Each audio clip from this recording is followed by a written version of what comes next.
Bonjour à toutes et à tous, et pour ceux et celles qui nous rejoignent, bienvenue sur la télé du Salon. On est au Salon du Livre et de la Presse Jeunesse à Montreuil et c'est le dernier jour de cette édition. Vous êtes dans le Social Club, l'émission où on installe la littérature en plein cœur de la société.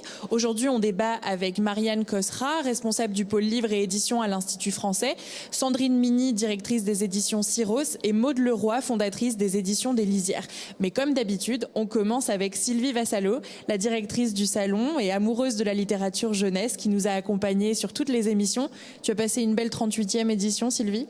Oui, une édition qui était émouvante. On a retrouvé notre public quasiment à l'identique de 2019. Voilà, c'était une édition fluide avec tous les acteurs de la chaîne du livre rassemblés pour apporter la lecture aux enfants et aux jeunes. Et aujourd'hui, notre thème du jour et dernier thème, c'est donner sa langue au livre. De quoi on va parler aujourd'hui ? Alors, on va parler aujourd'hui de plurilinguisme. Il y a 6000 langues dans le monde. Il y en a une centaine qui sont parlées en France, sans compter les langues régionales. C'est une fabuleuse richesse pour dire le monde, pour raconter des histoires aux enfants. Mais comment la littérature de jeunesse prend-elle en compte cette grande diversité ? Il y a un véritable enjeu pour faire davantage d'aller-retour entre le français et toutes ces langues qui sont parlées dans le monde. Un enjeu d'une part de reconnaissance des compétences linguistiques des enfants et des parents qui les portent, un enjeu de considération à l'identique de toutes ces langues, parce qu'il faut bien le reconnaître, le bilinguisme en anglais est davantage reconnu que le bilinguisme en arabe, par exemple. Ces enjeux-là concernent évidemment l'édition, nous allons en parler, mais ça concerne aussi la réception, la médiation, toutes les manières, tous les moments où cet enjeu et cette question est posée dans le quotidien des enfants. Et tu as choisi un chiffre du jour, Sylvie ? Oui, j'ai choisi un chiffre qui dit que 26% des adultes qui vivent en métropole ont reçu une autre langue que le français. J'aime bien ce mot de reçu, une autre langue que le français. Mais beaucoup d'entre eux ne la transmettent pas. Il y a également des études qui montrent les dégâts qui peuvent avoir lieu chez les enfants quand cette transmission de la langue maternelle n'est pas faite ou quand elle n'est pas reconnue, quand il y a une rupture de transmission. Il y a donc un véritable enjeu de créer des espaces de liaison entre les espaces familiaux, les espaces scolaires et les espaces sociaux. Évidemment, ça concerne la littérature de jeunesse. Et pour terminer le Social Club, tu es venu avec un livre un peu particulier, c'est 136 de Georges-Marie Leroy, publié aux éditions Bruno Doucet. La particularité de ce livre, c'est un poème traduit en 136 langues. Sylvie, qui est Georges-Marie Leroy ? Alors, Georges-Marie Leroy est un journaliste écrivain, diplomate spécialiste de l'Afrique du Sud, qui est passionné de langue. Il a traduit parmi les plus grands auteurs sud-africains, comme Breten Breitenbach ou Nadine Gordimer. Et aujourd'hui, on vous propose une lecture plurilingue. En français d'abord. Cet accent qui traîne sur le papier est un cil abandonné. J'aime les accents étrangers. Ensuite, dans la langue de tes origines, Sylvie, l'italien.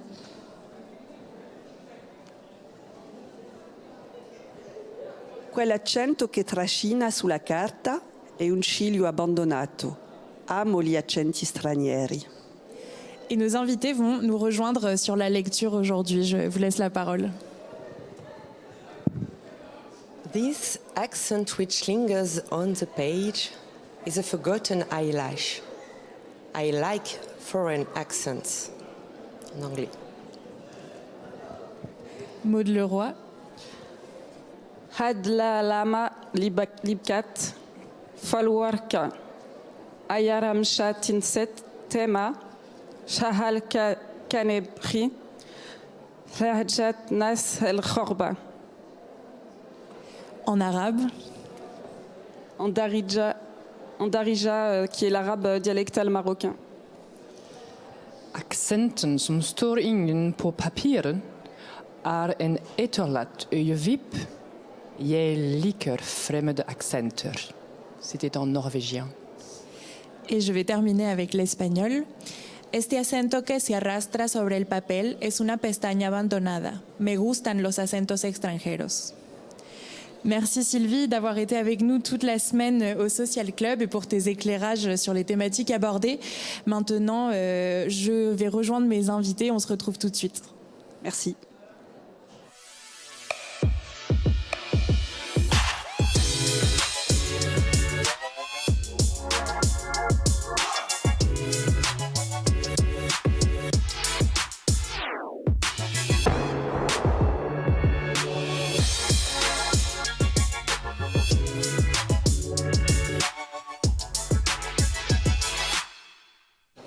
Nous sommes de retour sur le plateau du Social Club pour parler de plurilinguisme dans la littérature jeunesse. Je suis avec 3 invités. Avec Marianne Cosra, responsable du pôle livre et édition de l'Institut français. Marianne, avant de travailler à l'Institut français, vous aviez déjà beaucoup voyagé en Belgique, en Norvège. Est-ce qu'il y a un livre qui vous a fait découvrir une autre culture, une autre langue, un autre pays dans votre enfance qui vous a marqué ? Alors, je vais citer 2 livres. Un livre qui était des contes russes, où j'ai découvert la figure de Baba Yaga, qui a été la vraie sorcière de mon enfance. Celle qui vraiment, je pouvais la considérer comme étant une figure méchante et qui pouvait cerner des zones sombres. Et un autre livre, plus tard dans ma vie, qui était un roman, qui m'a ouvert des horizons tant littéraires que géographiques, qui était un ouvrage de Bernard Clavel, qui s'appelait Maudit sauvage, qui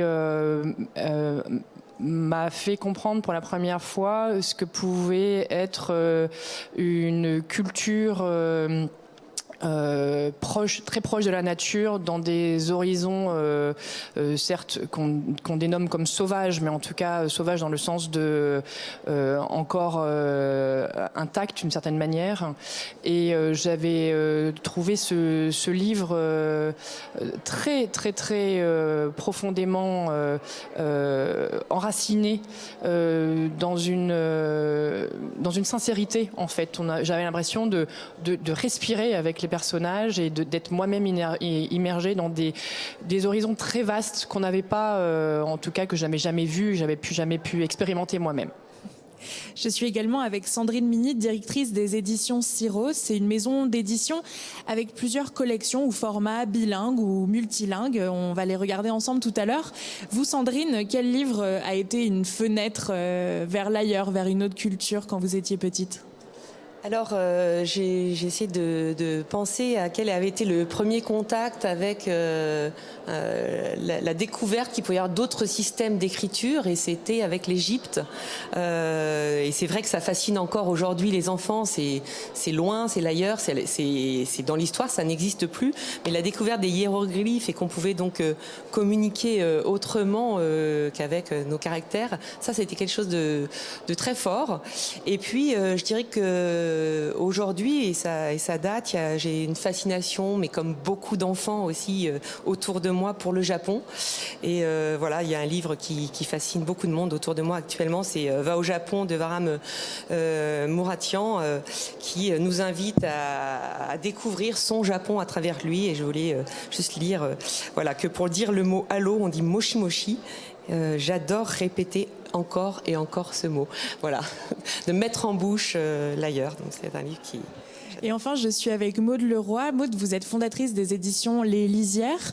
Vous publiez des textes poétiques, des fictions, et un certain nombre de ces ouvrages sont traduits ou bilingues en soi. On y reviendra aussi.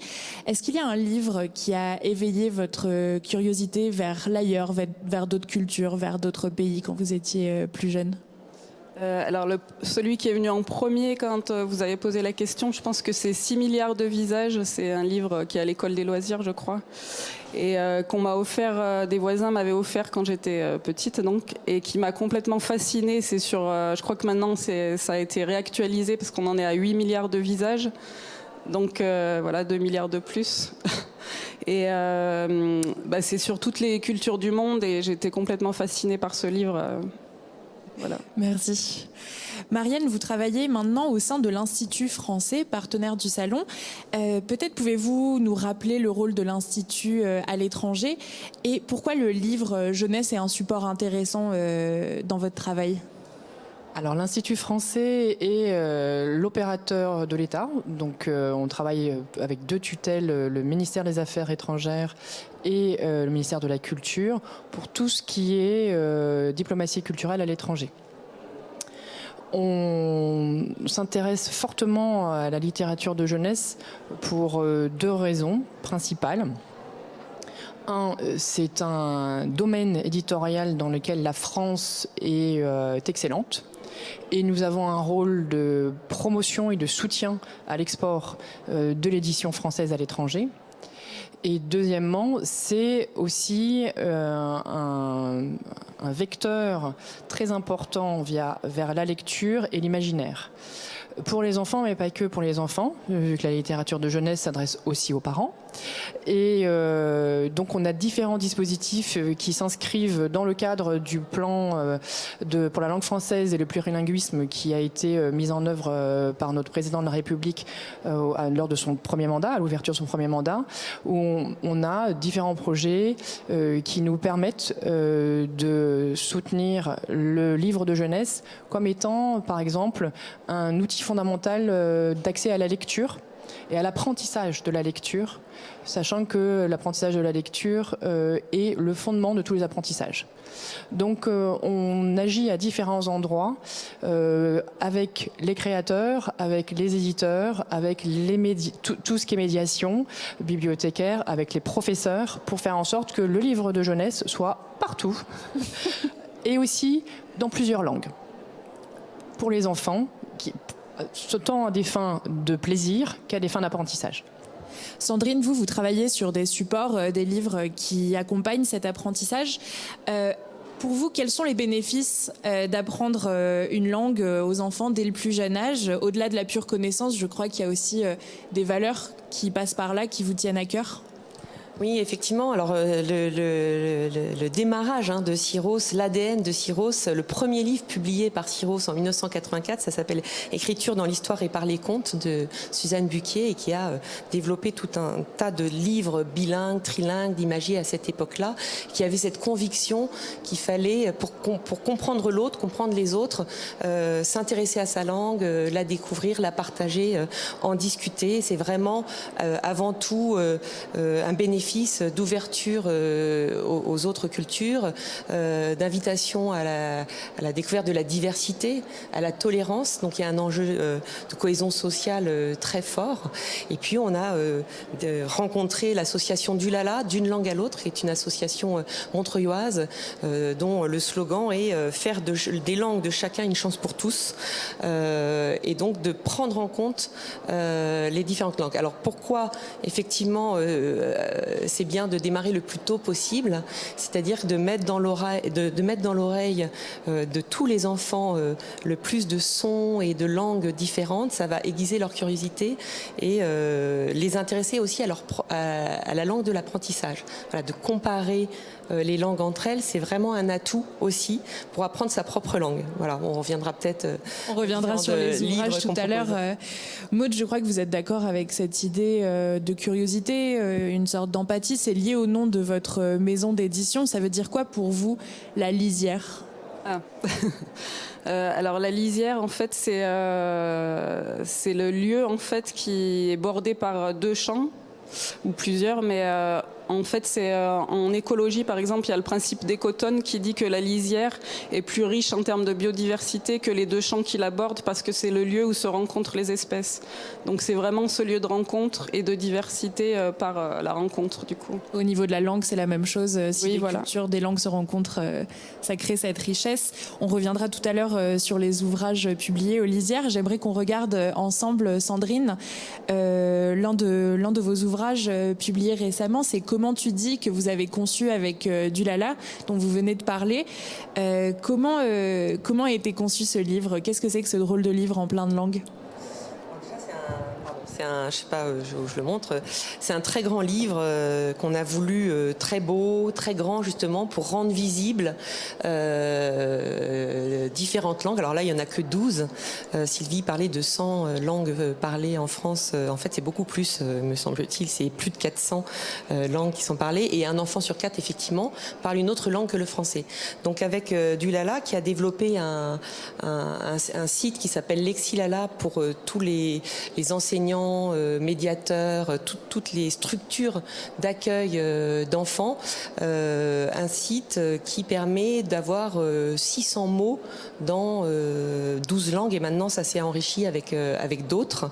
Et voilà, Syros a proposé à Dulala, on a déjà travaillé ensemble sur d'autres projets, d'en faire un grand livre qu'on n'a pas appelé Imagier pour pouvoir élargir la tranche d'âge, et qui s'appelle Comment tu dis, pour inviter les enfants à se poser des questions, les voisins, dans la famille, et toi, quelle langue tu connais. Et donc on a choisi 120 mots de ce site à hauteur d'enfants sur les sujets qui les intéressent, la famille, les émotions, l'école, le monde, voilà, qui sont proposés dans 12 langues, et il y a des QR codes qui permettent d'aller entendre ces langues lues par des locuteurs natifs. Voilà. Donc c'est difficile de le montrer comme ça, mais c'est un petit peu plus qu'un imagier, effectivement. Il y a des grandes pages complexes pour chacun des thèmes qui permettent justement d'aller au-delà des mots proposés, pour inviter à la discussion, qu'il y ait des phrases qui soient dites, que les parents ou les voisins puissent en profiter pour montrer d'autres situations. Et c'est aussi un album qui a vraiment eu à cœur de montrer une certaine diversité, diversité de familles. La maison, c'est pas une seule maison qui est représentée. Elle a eu la géniale idée, Julie Escoriza, qui est illustratrice de cet album, de faire un déménagement, ou pour les vêtements, de rentrer dans une boutique. Voilà, c'est aussi un livre sur la diversité qui invite à cela. Voilà. Et les langues qu'on retrouve dans ce grand imagier, c'est le français, l'anglais, l'arabe, le chinois, l'espagnol, le grec, l'italien, le roumain, le russe, le soninké, le tamoul et le turc. Et alors, ce sont les langues qui sont le plus demandées par Dulala, qui fait de nombreuses formations dans les structures d'accueil, mais aussi qui avait à cœur qu'il y ait effectivement les langues, ce dont parlait Sylvie. Il y a une hiérarchie entre les langues, oui, avec les langues qui sont bien venues de savoir parler et valoriser, et puis les langues inconnues et qui ne trouvent pas leur place et qui sont invisibilisées, voilà, comme le tamoul par exemple, ou le soninké. Donc c'était important aussi qu'il y ait ces langues qui soient au même niveau et qui soient valorisées. Et sur le site, depuis, il y a l'ukrainien, l'hébreu, l'allemand, etc., etc. Nous reparlerons de cette hiérarchisation entre les langues tout à l'heure. Maud, dans votre maison d'édition Les Lisières, vous vous concentrez sur l'écriture poétique, sur les voix poétiques. Est-ce que cette écriture poétique, sensible, émotionnelle, nous permet de découvrir la langue d'une autre façon ? Qu'est-ce que ça nous montre, l'écriture poétique sur une langue ? Oula. Difficile question. Je pense que la poésie, c'est quelque chose de très intime comme la langue, et que c'est très personnel. Enfin, la façon dont on va dire les choses à travers l'écriture poétique, c'est moins formalisé que le roman. Ou bon, je mets des guillemets parce que voilà, il y a quand même des romans écrits de façon aussi très originale et très unique. Mais au niveau de la poésie, il y a un rythme, il y a un souffle qui est vraiment propre à chacun. Quand un poète a trouvé sa langue, voilà, on le reconnaît souvent. Donc voilà, c'est peut-être ce qui est proche aussi, le fait que quand il y a une traduction, il y a aussi une seconde voix, donc c'est la voix du traducteur ou de la traductrice. Et donc ça modifie, donc je trouvais intéressant qu'il y ait forcément la version originale, par souci d'honnêteté, et puis que pour les gens en tout cas qui puissent lire la langue originale, ait le souffle de l'auteur ou de l'autrice, quoi. Nous regarderons les formats que vous concevez dans un instant, mais tout de suite je vous propose de retrouver la dernière chronique de Timothée de Fontbelle et Benjamin Chaud avec leur 101 façons de lire tout le temps. À tout de suite. 101 façons de lire tout le temps. Le fauteuil ne manque pas de souplesse. Le chat perché. Le fruit mûr. le marque-page,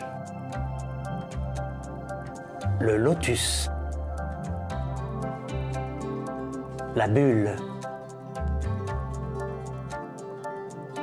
l'autruche, la couette a plus d'un tour dans son sac.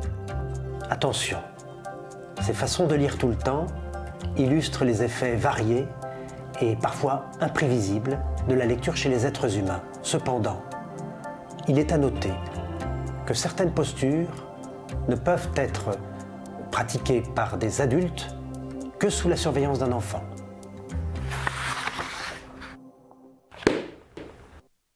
Nous sommes de retour sur le plateau du Social Club et la discussion autour du plurilinguisme continue. Timothée de Fontbelle parlait des effets imprévisibles de la lecture. L'un d'entre eux, c'est le développement de la curiosité pour une autre culture, pour des mondes qu'on ne connaît pas.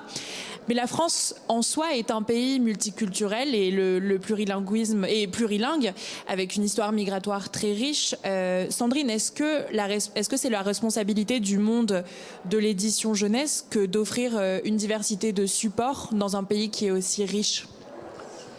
Oui, effectivement. C'est vrai que quand on a fêté les 35 ans de Syros et qu'on s'est replongé dans l'ADN de cette maison d'édition qui était née sur les livres plurilingues, bilingues, trilingues, et qui avait été poursuivie dans notre ligne éditoriale par effectivement énormément de livres de contes du monde entier, de livres qu'on allait trouver en Inde, au Japon, et qu'on traduisait en France pour proposer une autre écriture du monde, une autre vision du monde. On s'est dit qu'il manquait le bilinguisme, en fait la mise en présence de ces autres langues, donc de revenir à d'autres écritures, et surtout avec la technologie d'aujourd'hui où on peut avoir l'accès à l'audio avec les QR codes. Donc on a développé la collection Tiptong Kids, enfin d'abord Tiptong, qui sont des romans en français qui passent petit à petit en anglais, en allemand ou en espagnol, pour les langues qui sont les plus souvent apprises à l'école, mais par la littérature, donc sans dictionnaire, sans traduction, en mettant en jeu dans des histoires écrites par des auteurs et autrices de littérature les stratégies dans la vraie vie, c'est-à-dire quand on rencontre l'autre, qu'on se déplace dans un pays étranger, qu'on est pris dans une aventure et qu'on doit faire avec la langue de l'autre, essayer de trouver une manière de la comprendre, de s'exprimer. Donc c'est cette mise en scène des stratégies qu'on peut avoir pour aller vers l'autre et découvrir et apprendre une langue, avec petit à petit on glisse dans l'autre langue, ça se termine 100% dans la langue étrangère. Il y a la version audio évidemment pour la graphiphonie et voilà, et l'enfant va être à hauteur comme le héros, et donc on a travaillé sur cette idée aussi de barrières à casser, de se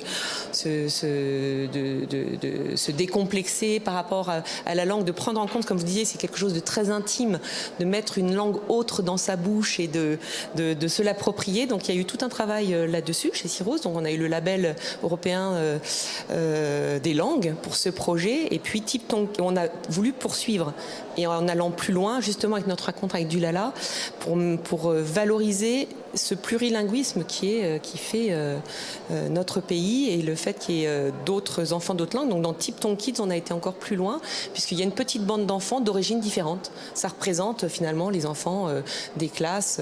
Donc il y a un enfant russe, un enfant d'origine dont les grands-parents sont marocains, Mohamed, voilà, Jia, là une migration plus récente de Chine. Et ces enfants vont apprendre l'anglais à l'école, comme la majorité des enfants aujourd'hui en primaire, mais va être pris en compte leur langue, les langues familiales et des échanges autour de ces langues familiales et de cette culture.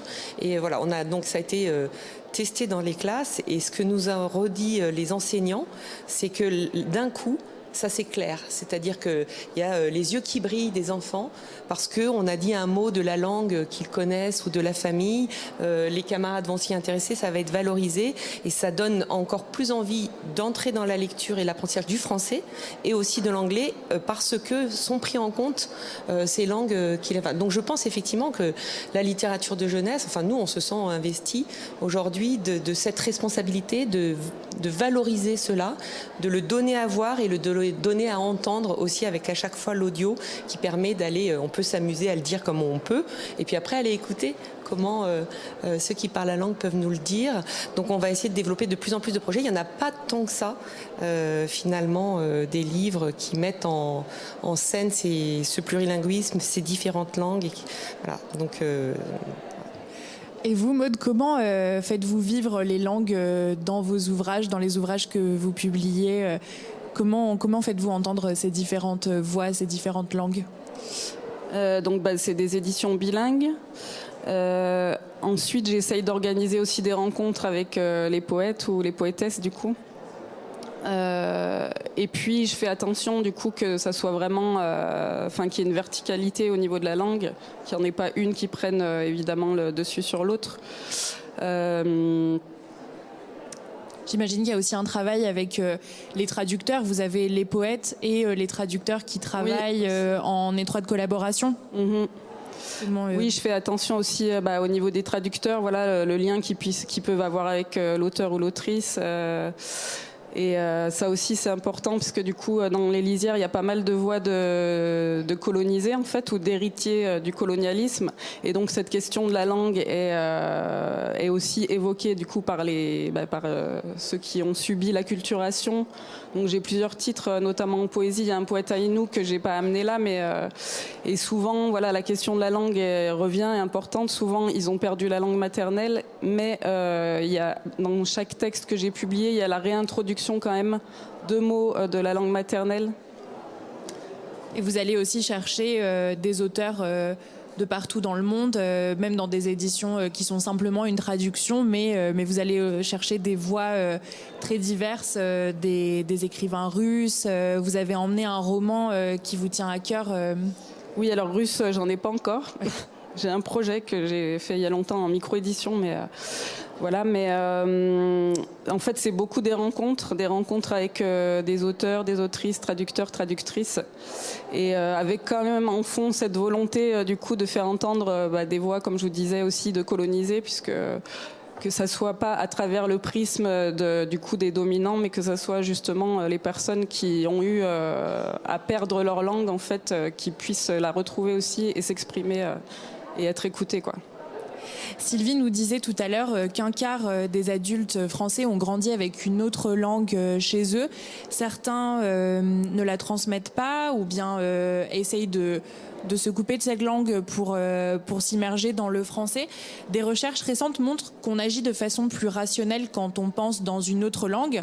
Ça peut servir, mais c'est aussi la preuve qu'on se coupe d'une partie émotionnelle. Marianne, qu'est-ce qui se joue au niveau de l'émotion, de l'affectif quand on parle sa langue maternelle ?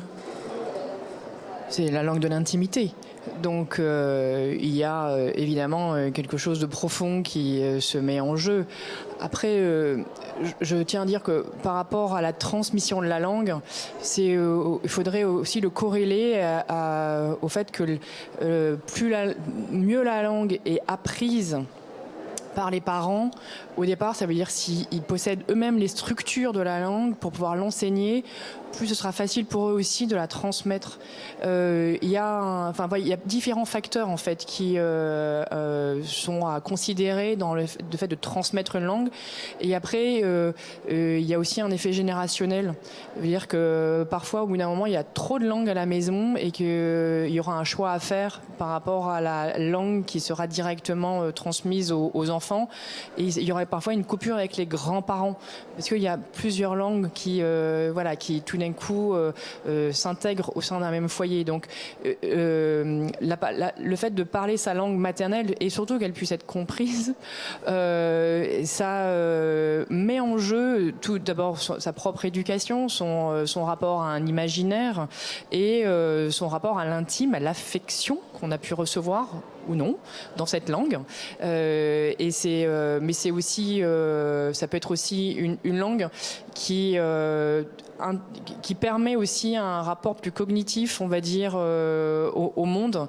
Et on considère aussi, c'est un enjeu, que pour les enfants, le nombre de mots qu'ils connaissent, par exemple, l'étendue de vocabulaire, leur permet aussi de mieux appréhender les nuances du monde. la mise en dialogue avec le monde, c'est aussi avec les autres cultures, mais c'est avec l'environnement immédiat.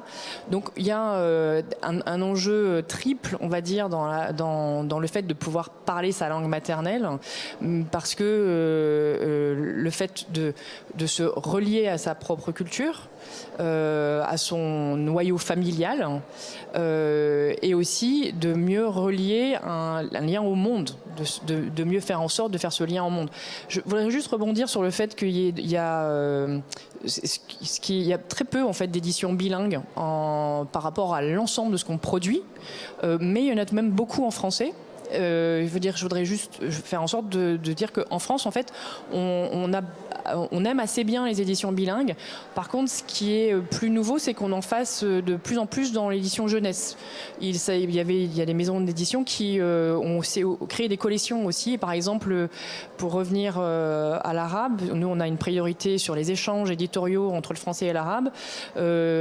Actes Sud vient de faire une collection Sinbad, uniquement aussi jeunesse. Port Rajouni, qui est une maison d'édition aussi, s'est spécialisée dans l'édition bilingue. Et je trouve ça formidable qu'il y ait cette richesse de langues. Et en plus, avoir plusieurs langues dans un même ouvrage, c'est encore plus illustratif. Mais juste pour remettre, parce que c'est un peu mon prisme de travail, de fait de remettre la France dans une échelle mondiale. Ça monte en puissance en France, mais déjà, on est bien placé. Je voulais juste compléter, parce qu'en fait, Dulala aujourd'hui parle plus de langue maternelle, mais de langue familiale. Et donc, l'un des enjeux de vraiment de mettre rendre visible, de faire des activités plurilingues, de travailler autour de livres plurilingues, de valoriser toutes ces langues qui sont de toute façon en présence dans les classes, ça va être fondamental pour les enfants qui grandissent avec une, deux ou plusieurs langues à la maison. C'est finalement, ils n'auront plus à faire le choix, à se dire je fais le choix d'une langue. Je peux grandir avec plusieurs langues, avoir une sécurité affective avec plusieurs langues. Et aujourd'hui, vraiment, les scientifiques et les études montrent que grandir avec deux langues, parce que le bilinguisme a souvent longtemps été considéré comme néfaste ou retardant l'apprentissage de la langue scolaire, etc. Aujourd'hui, vraiment, c'est prouvé que non, on peut totalement se développer avec deux langues simultanées, voire l'une après l'autre, et grandir la sécurité affective. Donc on parle de langue familiale, et cet enjeu aussi de valoriser toutes ces langues, c'est vraiment que les enfants puissent se développer au niveau cognitif aussi, au niveau identitaire, le plus paisiblement possible et de la manière la plus riche, et sans faire de choix. Je corrobore dans le sens où on mène un projet à l'échelle de 16 pays en Afrique subsaharienne sur justement le renforcement de l'accès à la littérature de jeunesse pour l'apprentissage de la lecture. Et il a été montré dans des études que un premier apprentissage pour la lecture dans la langue familiale aide en fait à l'apprentissage de la lecture dans la langue scolaire. Donc une petite étape intermédiaire favorise l'apprentissage de la lecture dans la langue scolaire à partir du moment où il y a des ouvrages qui peuvent être accessibles dans la langue familiale. Maud, tout à l'heure, vous mentionniez la hiérarchisation entre les langues. On a des langues qui sont extrêmement valorisées en France, l'anglais, l'espagnol, l'allemand de l'école, bien sûr.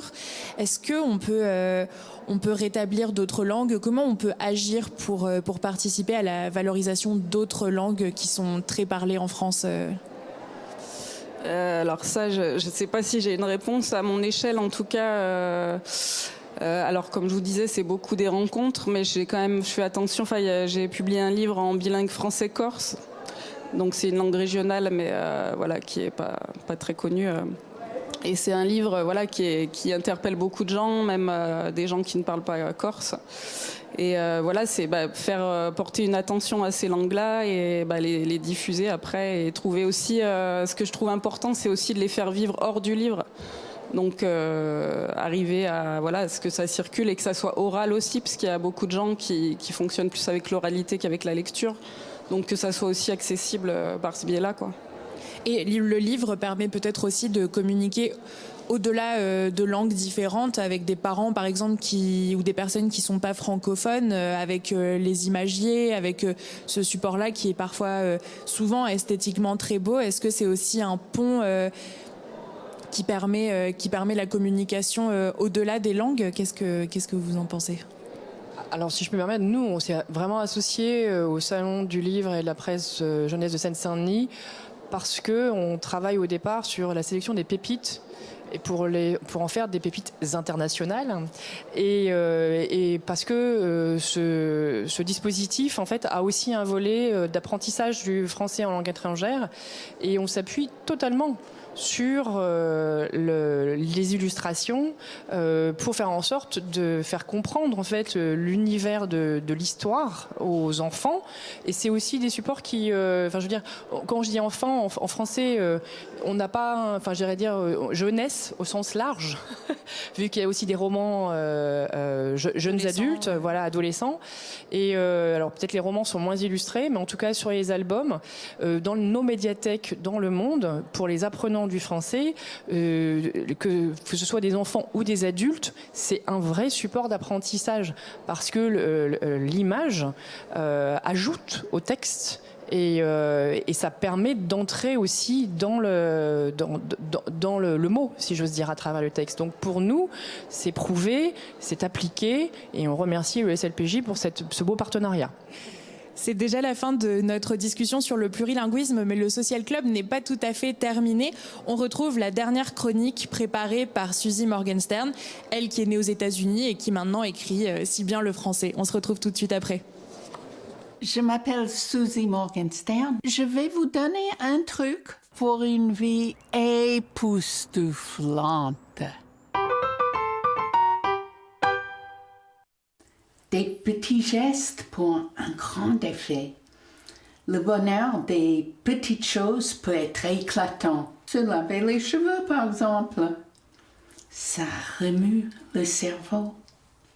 Ça donne le moral et te rend tout neuf. Ça lavera aussi tes pensées noires. Quels autres gestes te donnent de l'énergie? Ne néglige rien pour une vie épanouie. Tu mets des chaussettes chaudes quand tes pieds ont froid.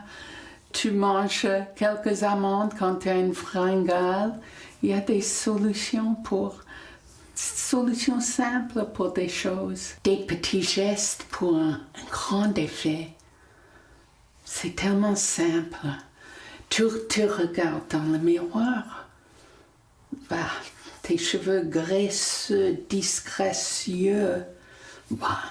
Il y a une solution simple. Lave-les! Avec mes sœurs, quand on se lavait les cheveux, on chantait une chanson d'une de nos comédies musicales qu'on adorait. I'm gonna wash that man right out of my hair. I'm gonna wash that man right out of my hair. I'm gonna wash that man right out of my hair and send him on his way. On disait qu'on va évacuer ce mec de nos cheveux. On adorait. Les cheveux, c'est un grand sujet. Moi, j'apprécie chaque cheveu sur ma tête, surtout après les avoir tous perdus avec une chimio. Mais je pense à l'illustratrice du livre, Atiye Sorabi, qui est iranienne et qui mène un combat avec tous ses compatriotes et ses compatriotes contre les violences policières qui ont tué une des leurs parce qu'une petite mèche a échappé à son hijab. Alors, les manifestations dans tout l'Iran et dans tout le monde pour cette question de liberté. Atiye Sorabi a fait un badge et je pense qu'on devrait tous le porter pour la liberté des femmes. Merci Suzy de nous inviter à regarder vers l'extérieur, vers l'Iran, et merci à nos invités Sandrine, Marianne et Maude, vous qui cultivez cette curiosité pour l'ailleurs. Merci d'avoir partagé cette dernière émission avec nous. Pour vous à la maison, si la question des autres langues vous intrigue, on vous conseille quelques titres pour continuer la lecture. On a Yulia, publié chez Migrilude. C'est l'histoire de la jeune autrice et illustratrice Julia Akhmedova. Julia en français, Yulia en russe. On suit son arrivée en France à 11 ans après son départ du Tadjikistan. Munie d'un dictionnaire, elle découvre sa nouvelle vie. On vous propose aussi les comptines de Cajou et de Coco de Nathalie Soussana, sous la direction musicale de Jean-Christophe O'Haraud et illustré par Judith Gueffier aux éditions Didier Jeunesse. C'est 24 comptines qui nous emmènent des côtes africaines aux Caraïbes. On entend des berceuses béninoises, des contes chantés de Cuba et des mélodies vaudou haïtienne.